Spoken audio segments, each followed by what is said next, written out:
Beberapa petinggi NU mengatakan bahwa sanad ilmu NU dari jalur Ba'alwi.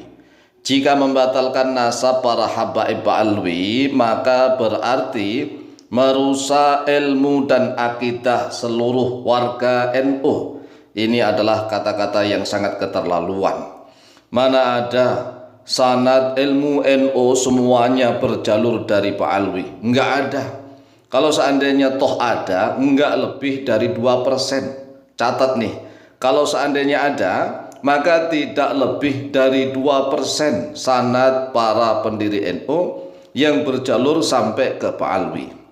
Yang kedua, jika membatalkan nasab para habaib Ba'alwi tidak bersambung sampai kepada Rasulullah SAW, ini tidak berarti membatalkan ilmu, tidak berarti merusak ilmu, apalagi merusak akidah. Mengapa? Apakah para petinggi NU itu lupa bahwa para imam 4 pendiri madhab tidak ada satupun yang dari dzurriyyah Nabi Muhammad SAW? 4 imam madhab. Yang pertama Imam Abu Hanifah, bukan dzurriyyah Nabi. Yang kedua Imam Malik, bukan dzurriyyah Nabi. Yang ketiga Imam Syafi'i, bukan dzurriyyah Nabi. Yang keempat Imam Ahmad bin Hanbal, bukan dzurriyyah Nabi. Sampai para imam-imam ahli hadis. Imam Bukhari bukan dzurriyyah Nabi. Imam Muslim bukan dzurriyyah Nabi. Imam Abu Dawud bukan dzurriyyah Nabi. Imam An-Nasai bukan dzurriyyah Nabi. Imam At-Tirmidzi bukan dzurriyyah Nabi.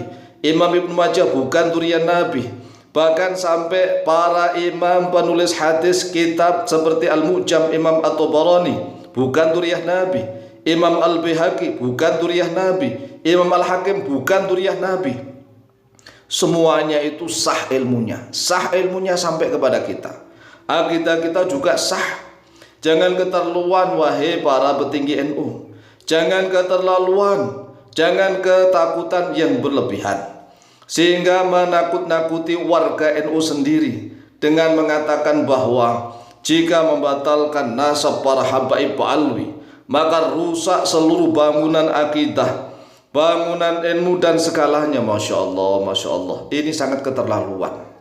Sekali lagi nih, beberapa petinggi NU mengatakan bahwa semua sanad ilmu para pendiri NU adalah dari jalur Ba'alwi.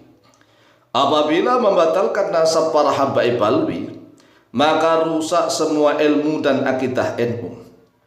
Perhatikan jawaban kami. Kami Al-Fakir Tam'alim sebagai salah satu warga Nahdien, dari sejak kecil kemudian remaja mengurus NU, hingga menikah berjuang di Kalimantan Timur juga sebagai pengurus NU, hingga hijrah ke Banten juga menjadi pengurus NU. Di mana-mana senantiasa membawa bendera NU akan menjawab. Yang pertama, dari ribuan sanad ilmu para pendiri NU, hanya sekitar ada 2% saja sanad ilmu dari jalur Ba'alwi. Ayo kita teliti. Dari ribuan sanad para pendiri NU, para muassis NU, mungkin hanya sekitar 2% saja, enggak lebih. Ayo kita teliti. Jangan ngomong seenaknya.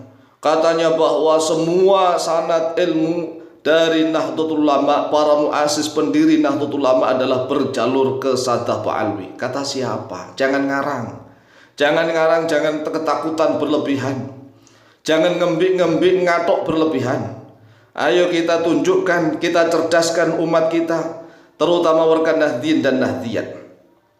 Yang kedua, membatalkan nasab Ba'alwi tidak merusak sanad ilmu apalagi merusak akidah. Sekali lagi, membatalkan nasab Ba'alwi tidak merusak sanad ilmu apalagi merusak akidah. Kalau aja yang mengatakan bahwa membatalkan nasab Sadah Ba'alwi berarti merusak sanad ilmu, merusak bangunan akidah dan seterusnya, ini keterlaluan. Sangat gulu yang berlebih-lebihan yang membodohi umat Islam, terutama warga Nahdien dan Nahdiyat. Ingat, para imam pendiri madhab 4 tidak ada yang dari dzurriyyah Nabi. Imam madhab 4 itu enggak ada yang cucunya Nabi. Bahkan para imam ahli hadis tidak ada yang dari dzurriyyah Nabi, tidak ada yang menjadi cucu Nabi. Tetapi ilmunya tetap sah dan akidahnya juga tetap sah. Ilmu kita tidak rusak, Akidah kita juga tidak rusak. Oleh sebab itulah sekali lagi jangan menakut-nakuti orang awam dengan mengatakan hal-hal yang bodoh. Bodoh, sekali lagi saya bilang bodoh. Mengapa? Karena jelas sekali para imam mazhab 4, ayo teliti siapa yang dari jalur dzurriyyah Nabi Muhammad SAW. Imam Syafi'i walaupun toh sebagian riwayat ibunya dijalurkan sebagai cucu Nabi Muhammad SAW, tetapi jalur itu telah dibantah sendiri oleh Imam Syafi'i. Karena Imam Syafi'i ibundanya adalah Al-Azdiyah Al-Asadiyah, bukan dari jalur dzurriyyah Nabi. Oleh sebab itulah jangan berlebih-lebihan, jangan melampaui batas, jangan terlalu hulu sehingga menginjak-injak warganya sendiri. Warga NU diinjak-injak demi memuliakan para sahabat Ba'alwi yang sanad ilmunya tidak lebih dari 2%. Coba saja kita buktikan mulai dari kitab-kitab nahwu. Kitab-kitab nahwu yang diajarkan di pondok-pondok pesantren Nahdlatul Ulama, cari mana yang dari sahabat Ba'alwi. Ada 1 atau 2%. Kemudian kitab-kitab fikih, cari mana yang dari jalur sahabat Ba'alwi. Ada 1 atau 2%. Misalnya kitab Safinatun Najah yang disyarahi oleh Syekh Nawawi bin Umar Al-Bantani menjadi Kasyiftus Syajah. Ini juga diajarkan di pondok-pondok pesantren. Tetapi kitab-kitab yang lainnya, ribuan kitab fikih tidak dari jalur sahabat Ba'alwi. Ada lagi satu kitab yang sering dijadikan rujukan oleh para anggota Bahsul Masail LBMNU yang dari sahabat Ba'alwi, yaitu kitab Bughyatul Mustarsyidin. Bughyatul Mustarsyidin ini sering dipakai oleh para anggota LBM, Lembaga Bahsul Masail NU, menjadi salah satu rujukan. Ini hanya itu. Tetapi ribuan kitab yang lainnya tidak dari jalur sahabat Ba'alwi. Kemudian kitab tasawuf. Ayo cari kitab tasawuf. Mana yang dari jalur sahabat Ba'alwi? Kecuali thariqah Alawiyah yang dari mereka sendiri, dari Rabithah Alawiyah. Oleh sebab itulah jangan keterlaluan wahai para pengurus NU. Kalau menjadi pengurus NU itu benar-benar meninggikan derajat kaum Nahdliyin wan Nahdliyat.